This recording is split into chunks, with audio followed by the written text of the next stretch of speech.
Well, good evening, everybody. Thank you, Jonathan. This is going to be really interesting. I think debating against your boss creates a certain frisson. It'll be easy to see how I get on if I get back to the office on Monday and my desk be moved to the stationery cupboard in the basement. I'll know I've performed. But seriously, on this agenda, on big green issues, I know for the TV, to make a debate like this come alive, everyone hopes that we're going to end up slinging punches and taking lumps out of each other. But if I'm really candid, when you look at the political parties, I think actually on green issues, broadly speaking, politicians divide into two. Those that get it and those that don't. And possibly with the exception of the Green Party, I think certainly in all of the other major parties, I've observed those that get it and those who are less so.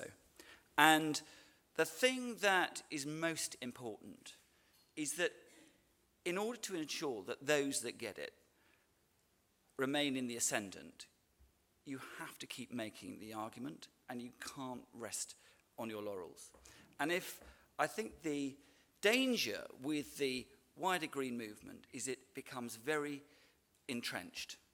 And I think the big challenge for all of us as politicians is to look to the future and to realise that our big challenge is to actually mainstream this agenda. It's not to emerge as the most virtuous. It's not to be the most pure. It is actually to make an argument that is compelling out there to people who are dealing with every other type of issue that's a challenge in Britain today, and make them feel that green is relevant to them. And that, I think, is going to be the challenge for all of the big three parties at the next general election. And I have to say, my heart slightly sunk when I heard Jonathan say in his introduction that somehow this meant compromising growth or business as usual. I think that is the challenge and both the opportunity. And perhaps unlike many people in the wider green lobby, I am an optimist. I am someone that sees us on the threshold of something really quite exciting. Over the last 5 years, as Jonathan said, we've been through a very, very difficult time in the wider economy.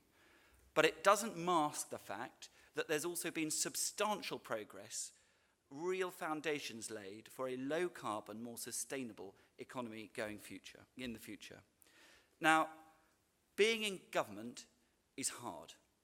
Being in opposition is pretty tough. But being in opposition is completely different. I had Jonathan's job for nearly 5 years. It's tough, but you've constantly got to come up with new ideas, stay fresh, think of something different to say.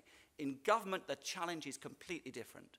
If you're really sensible in government, which I'm not all the time, the challenge in government is to find a few things and do those things really well and see them through. And I think if you look at the record of this coalition led by David Cameron, who pledged to make it the greenest government ever, if you look at the key things, the really important elements, and you can snigger and say ha ha ha ha, but what you're laughing at is the fluff. Look at the really important, big, sizable things. The Green Investment Bank, which was a conservative idea, I know because I came up with it. It was a conservative idea. We were the first people to come forward with it and make it a manifesto pledge. That has translated into an enduring institution that now is capitalised with just under £4 billion. And on top of that is galvanising billions more from the private sector and is seen as a world exemplar of how we take the private sector faster and at greater pace into the low-carbon world. If you look at government-owned estate, one of the first things that I led was to sign the government up to the 10-10 campaign. Labour refused to do that in the last days in government. I took that on. Not only did we meet our commitment to reduce central government energy consumption by 10% in the first year in office, we actually smashed it through and reduced it by 13.5%. And we're going on to reduce it further. If you look at the proliferation of decentralised energy, When I became minister, there were just a few megawatts of solar. A few thousand people had solar panels or any form of distributed energy. Now it's over 500,000.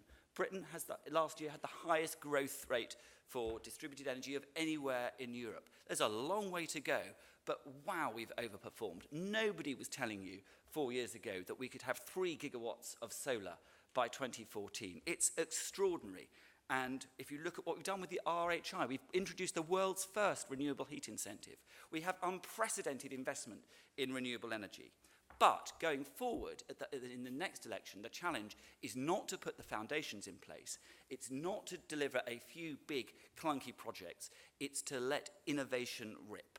And I think this is the real opportunity for the green economy. This is the opportunity to embed resource efficiency, realizing that when you are a more resource-efficient company, be you a small SME, an entrepreneur, or a giant like Unilever, if you're more resource-efficient, if you have a more closed-end loop business model, you actually are less susceptible to price shocks, you have a more credible long-term investment case, and actually you're going to be able to deliver a more competitive product to your consumers in the longer term. And that's what smart entrepreneurs are thinking, and that's going to end up with cheaper, better products. If you look at the innovation in the energy sector, I think it's incredibly exciting. We are bringing down barriers to entry. We are deregulating. We want to smash open the grip of the big six. We won't want to tighten it even more. We want the Conservatives want the big 60,000. We want to set out on and create a new era where community groups, individuals, schools, businesses, local authorities can actually start to generate their own energy and supply their community or beyond, and that create a really entrepreneurial, innovation-rich economy with low-carbon technologies at its heart. There is no reason, fundamentally, that the energy sector should have such a bad reputation. What we have to do is show people that actually it's fundamentally exciting. Go to California, as I have done, and see the excitement that there is now around clean tech technologies in Palo Alto. Look at the consumer-friendly products that are coming out that are empowering consumers, bringing new opportunities to save money, but also to reduce their carbon footprint, but do in a way that actually is appealing and aspirational and exciting rather than worthy and expensive. So I think the big challenge for the next government, and one that I believe the Conservatives will champion, is not to have a sterile debate about how many onshore wind farms do we want, but to actually open this up, to create clusters of low-carbon innovative technologies, to create a new generation of entrepreneurs who have sustainability and climate-friendly technologies at the very heart of their business model, to create supply chains right the way around the world that mean Britain is at the heart of the new low-carbon economy, and to create the financing for that global low-carbon opportunity. Here in the UK, we are geniuses at financial innovation. In the last decade, that found form in supporting subprime property investment in North America. There's no reason that financial innovation shouldn't actually be put to work, and instead of funding subprime in North America, do what I want it to do what I've pulled people together to do, to fund renewable projects in sub-Saharan Africa. One of the best things I've done as a minister has been to take British entrepreneurs to sub-Saharan Africa, to Ethiopia, to Tanzania, to Kenya, and introduce them to the opportunities to work with communities there, to bring them power, to give them energy, to raise up the condition of some of the poorest people in the world, giving them opportunities using British innovation, but critically, British finance. And private finance and using public finance to create more opportunities for private finance is something that we are brilliant at. And rather than snigger at it, we should actually be incredibly proud, because that is part of what we have to offer in the low-carbon transition. So, in conclusion, I think if we really want to scale up the low-carbon revolution, and the key performance indicator must be, are we on track with our carbon emissions? After 5 years of this coalition government, after 5 years of leadership of David Cameron, and the answer to that is very simple: yes, we are. We're bang on. There's no question of us not meeting our carbon budget and the projected carbon budget after this. We are absolutely bang on. I think it's also really important that wherever possible we try and maintain this consensus on climate change, and where possible that we show leadership. But we have to take people with us. And that doesn't mean lecturing them, it doesn't mean preaching at them, it means creating the opportunities and making everyone realise that a green future isn't just for the few, but for the many. Thank you.